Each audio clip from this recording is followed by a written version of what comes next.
بسم اللہ الرحمن الرحیم۔ حضرت معاذ بن جبل رضی اللہ تعالیٰ عنہ بیان کرتے ہیں، ایک روز رسول اللہ صلی اللہ علیہ وسلم ہمیں نماز فجر پڑھانے کے بعد تشریف نہ لائے۔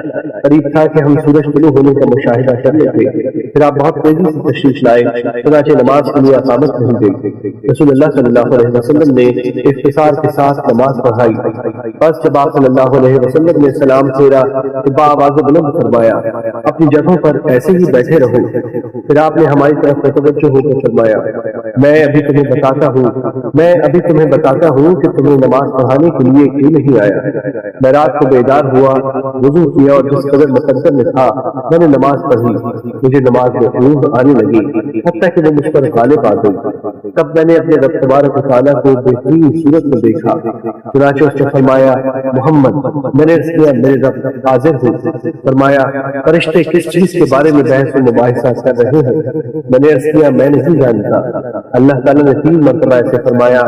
آپ نے فرمایا، میں نے اسے دیکھا کہ اس نے اپنا ہاتھ میرے کندھوں کے درمیان رکھا، حتیٰ کہ میں نے اس کی انگلیوں کی پوروں کی ٹھنڈک اپنے قلب و صدر میں محسوس کی، اور میرے سامنے ہر چیز واضح ہو گئی اور میں نے پہچان لی۔ پھر رب تعالیٰ نے فرمایا، محمد، میں نے عرض کیا میرے رب میں حاضر ہوں۔ فرمایا، مقرب فرشتے کس چیز کے بارے میں بحث و مباحثہ کر رہے ہیں؟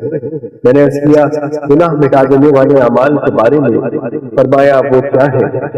میں نے عرض کیا با جماعت نماز پڑھنے کے لیے چل کر جانا، نماز کے بعد مساجد میں بیٹھے رہنا، ناگواری کے باوجود اچھی طرح وضو کرنا۔ پھر فرمایا، وہ کس چیز کے بارے میں بحث کر رہے ہیں؟ میں نے عرض کیا درجات کے بارے میں۔ فرمایا، وہ کیا ہے؟ میں نے عرض کیا کھانا کھلانا، نرمی سے بات کرنا، اور جب لوگ سو رہے ہوں نماز تہجد پڑھنا۔ فرمایا، کچھ مانگ لے۔ آپ صلی اللہ علیہ وسلم نے فرمایا، میں نے عرض کیا اے اللہ، تجھ سے نیک اعمال بجا لانے، برے کام چھوڑ دینے اور مساکین سے محبت کرنے کی توفیق مانگتا ہوں، اور یہ کہ تو مجھے بخش دے اور مجھ پر رحم فرما، اور جب تو کسی قوم کو فتنے سے دوچار کرنا چاہے تو مجھے اس پر مبتلا کیے بغیر فوت کر دینا۔ میں تجھ سے تیری محبت، تجھ سے محبت کرنے والوں کی محبت اور ایسے عمل سے محبت کا سوال کرتا ہوں کہ مجھے تیری محبت کے قریب کر دے۔ پھر رسول اللہ صلی اللہ علیہ وسلم نے فرمایا، یہ خواب حق ہے، بس اسے یاد کر پھر اسے دوسروں کو بتاؤ۔ مشکات المصابیح حدیث نمبر 748۔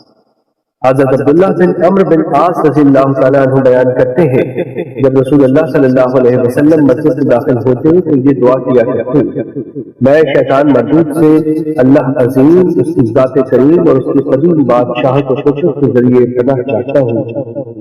آپ صلی اللہ علیہ وسلم نے فرمایا، اور جب کوئی شخص دعا پڑھتا ہے تو شیطان کہتا ہے یہ سارا دن مجھ سے محفوظ رہے گا۔